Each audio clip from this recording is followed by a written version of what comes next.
Mas como se dá a verdadeira aproximação do leitor, do discípulo, do seguidor de Jesus com Ele? Como é experimentar essa ação do Cristo? Nós aprendemos no Consolador Prometido, quando abrimos o Evangelho segundo o Espiritismo, no capítulo intitulado O Cristo Consolador, no item 6,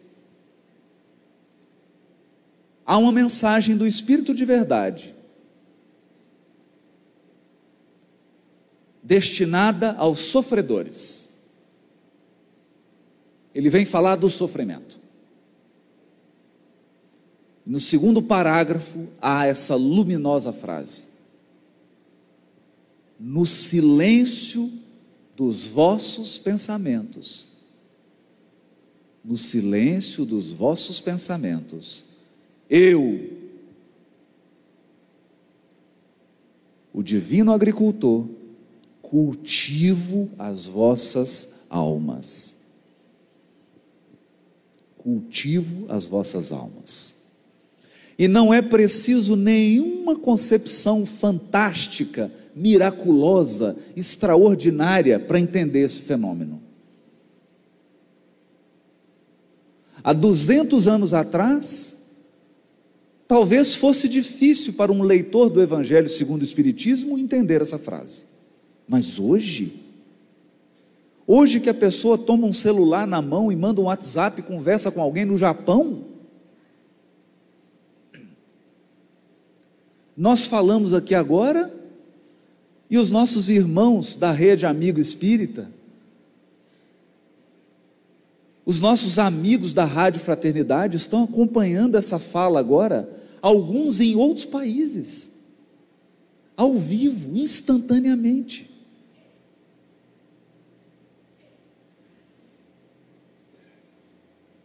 Você pode assistir a um programa de televisão em qualquer lugar. Por que não o Cristo, das suas esferas divinas, não pode acessar nosso pensamento? Acaso Jesus precisaria de você incluí-lo no seu WhatsApp para ele conversar com você?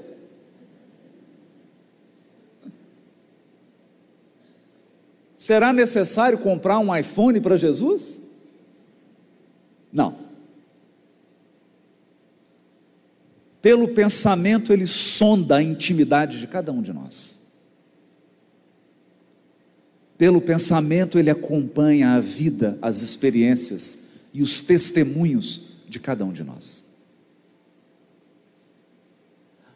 A questão aqui não é a capacidade do Cristo em nos supervisionar.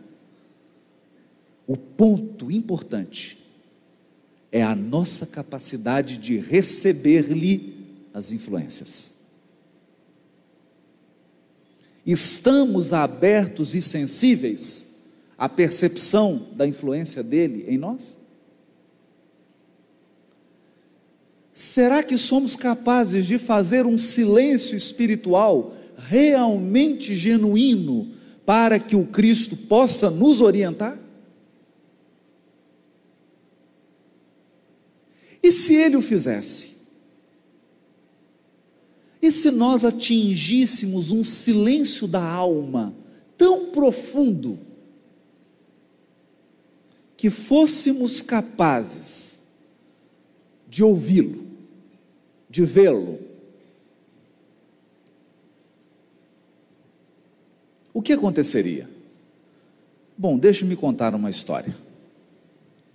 A história não é minha, é de Henry Longfellow. Henry Longfellow foi um escritor norte-americano, nasceu nos Estados Unidos, no início do século XIX. Poeta, escritor, literato. Dentre as inúmeras obras por ele produzidas, há uma sobre o cristianismo. E lá nós encontramos uma história. Conta Longfellow que há muito tempo, em um mosteiro afastado da Europa, um grupo de monges se dedicavam à assistência aos pobres e sofredores.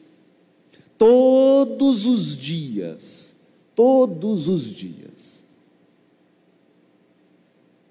às 6h30 da manhã, o mosteiro abria suas portas e atendia a uma multidão de sofredores. Dava-lhes um café da manhã, depois um almoço, roupas, agasalhos. Tratavam feridas, aconselhavam os desorientados, ouviam as dores e as súplicas. E cada dia, um monge era o responsável pelo atendimento. Mas nesse mosteiro havia um monge que há muitos anos, ele fazia uma reiterada prece. Todos os dias, muito cedo, e ele acordava antes do nascer do sol, ele se ajoelhava e pedia a Jesus diretamente: Mestre, eu queria tanto vê-lo, queria tanto poder olhar para os seus olhos, te dizer alguma coisa, queria tanto que viesses até mim. E durante anos, dia a dia, ele repetiu essa prece. Num belo dia, quando o monge acorda, antes que o sol nascesse, quem estava ao lado da sua cama? O próprio Cristo. Ele então, entre lágrimas, impressionado, se ajoelha, começa a chorar, mas toca a campainha do mosteiro. Naquele dia, ele era o responsável pela assistência aos sofredores. Jesus de pé, olhando para ele, a campainha tocando, ele tinha que tomar uma decisão. Assumia os seus deveres e ia preparar para atender os sofredores, ou ficava do lado de Jesus?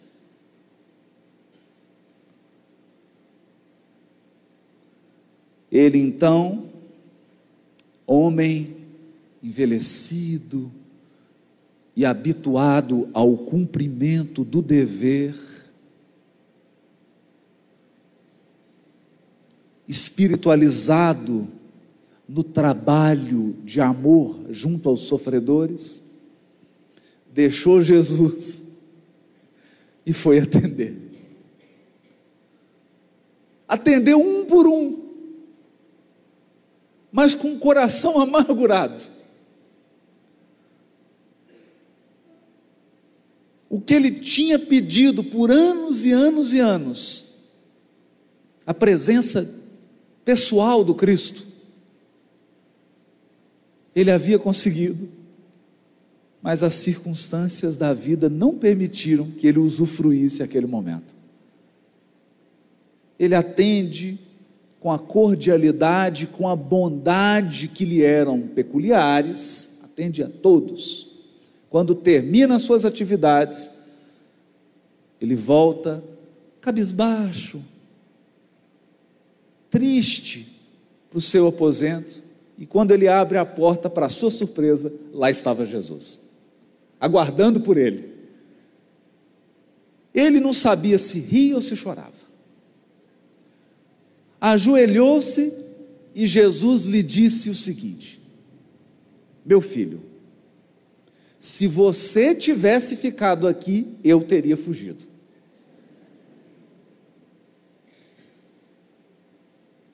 Essa história trata um pouco do caráter de Jesus, do seu caráter. O Cristo, nosso guia e modelo, tem uma personalidade e forte.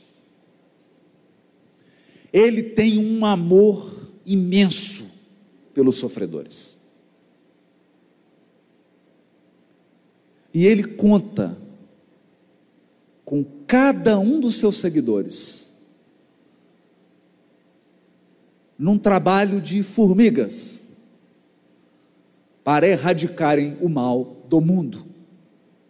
Não pede a ninguém que faça milagres que transforme o mundo.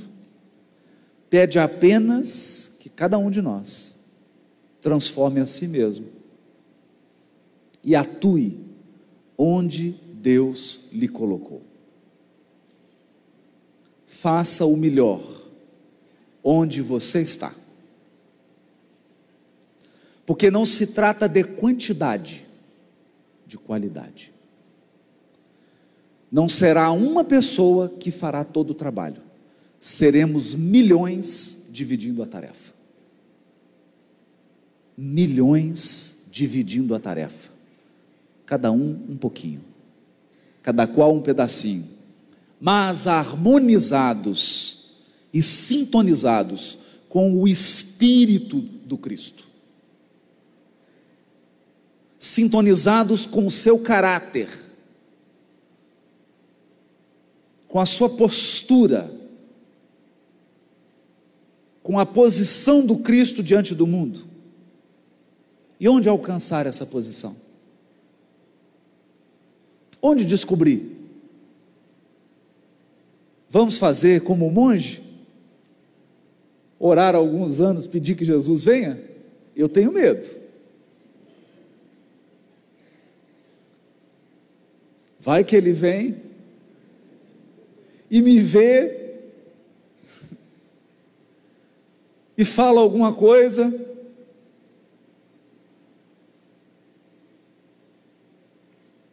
Ele é forte, ele é exigente.